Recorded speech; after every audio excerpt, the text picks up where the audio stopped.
morning. Welcome to Thursday morning Bible study.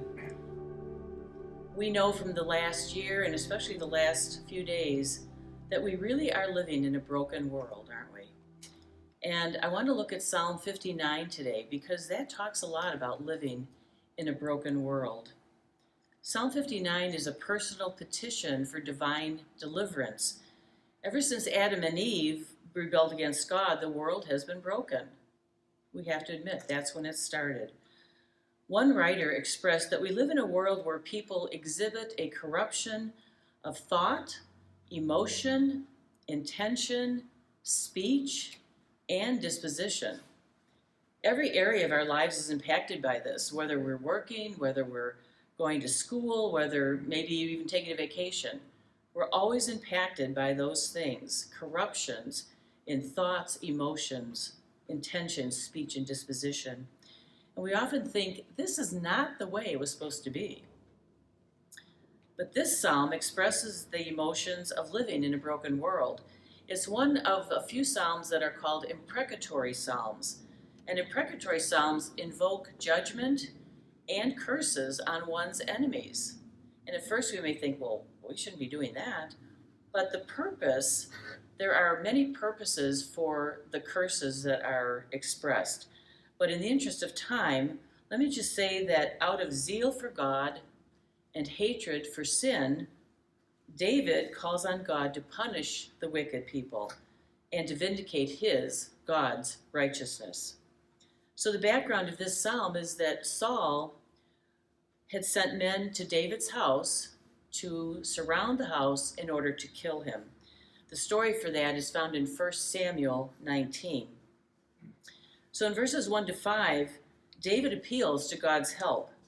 He feels surrounded by enemies who want to get rid of him, and he calls them enemies, evildoers, murderers, conspirators, slanderers, and men waiting in ambush to kill him. He says, "O God, save me from my enemies. Protect me from those who have come to destroy me. They lurk in ambush for my life." And the interesting thing in verse 3 is that where he says, "The strong men are out waiting for me, and not, O Lord, because I've done them wrong." So David has done nothing to provoke this hatred that is meant towards him. He's done nothing wrong to either King Saul or to any of those men that are trying to kill him. And in verse 4, he just says, "Lord, wake up, help me." And how often have we maybe done that also? We, in our desperation, in our prayers, we say, "Lord, why aren't you listening? Help me. You know the situation. Please come to my assistance." And then in verses 6 through 8, David compares these men who are trying to kill him to vicious wild animals that are prowling the streets and waiting to attack him and pounce on him. This psalm reminds us how persistent evil is in our world and how pervasive it is. It just gets into every area of our lives, isn't it? And it implies that in their opposition to David, who is God's newly appointed king, they really are actually opposed to God himself. And what's interesting, I think, is that these men who have been assigned by King Saul to kill David are working to please Saul. They're not concerned about the rightness of what they're going to do or the righteousness. They're concerned about pleasing a man who is definitely sinning against God. In verses 9 to 15, we see the purpose of divine deliverance. There's a deeper reality here. David isn't motivated by his own glory. He's the new king. He's not saying, well, they need to protect me because I'm the king. He is wanting to advance God's glory so that God will be recognized and will be respected for who he is. And we see in Scripture and in this chapter specifically three characteristics of God. One is his loving kindness. We see that in verse 10. It says, "My God is changeless in his love for me, and he will come and help me." And then we see another characteristic, and that is that God is our shield. And we see that in the end of verse 11. And then the last thing we see is that God is justice. And so often we hear people say, and maybe we even say it too, I hope not, but we might, that surely because God is supposed to be loving and kind, he's going to accept everybody at the end. Everybody will go to heaven, no matter what they've done, no matter what kind of life they've lived, and whether they believe in Jesus or not, everybody will go to heaven. And we know that that's not true, because God is just. And so we have to remember that when we're talking to people, when we're presenting God, that we tell about his loving kindness, but we also tell about his justice. And so verse 11, he says to God, "Don't kill the people, for my people soon forget such lessons, but stagger them with your power and bring them to their knees. Bring them to the dust, O Lord, our shield." And what he's asking here, he says, instead of killing the people, teach them the seriousness of their sin, especially the sins of speech. And so I think in a way that's easy to understand, because so often today when we see something happen, we hear about terrible atrocities being done to people. And at first we're just appalled and we think, oh my stars, how can people do that to somebody else? And the more it happens, especially in third world countries, we start becoming insensitive and desensitized to the trauma and to the horrible things that are going on. And so David is saying here, teach the people how serious sin is. Let them see the results of what can happen when people sin, especially the sins of speech. In verse 12, it says, they are proud, cursing liars. Angrily destroy them, wipe them out. And let the nations find out, too, that God rules in Israel and will reign throughout the world.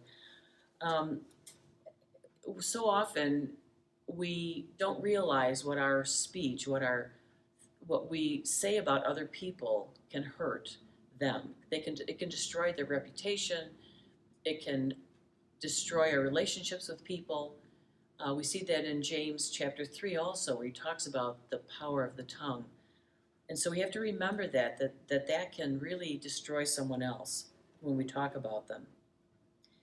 And then in verses 16 to 17, he's talking about unconditionally praising the giver of divine deliverance.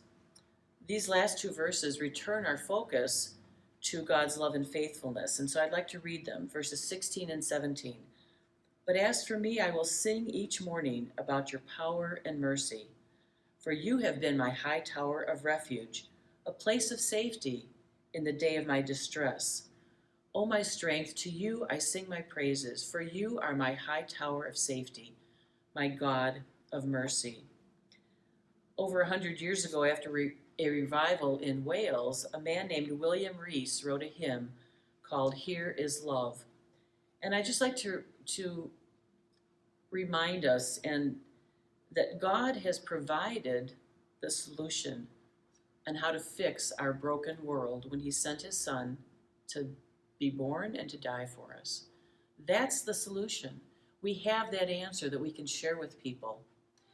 And so we can't become like the majority of people around us, just throwing up our hands and saying, oh, what's happening?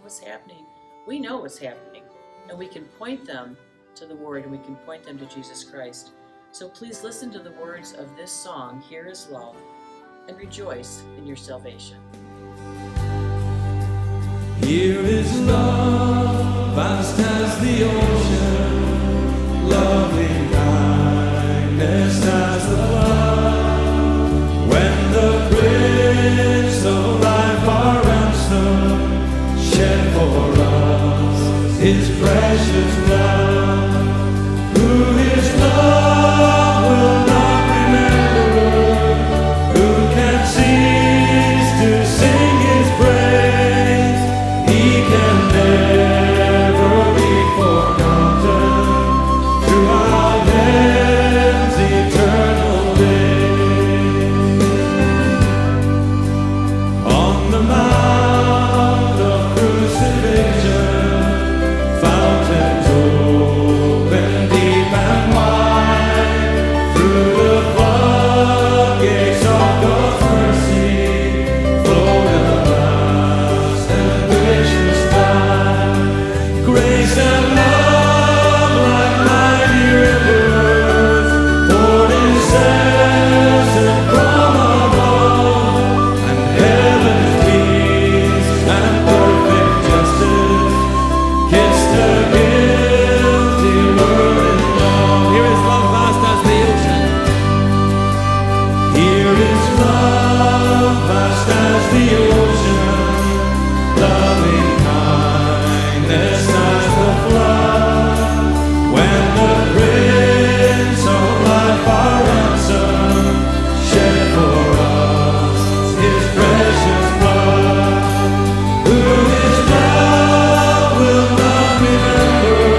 mount of crucifixion.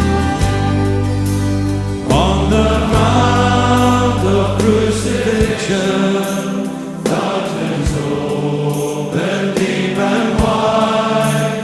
Through the floodgates of God's mercy flowed a vast and gracious tide.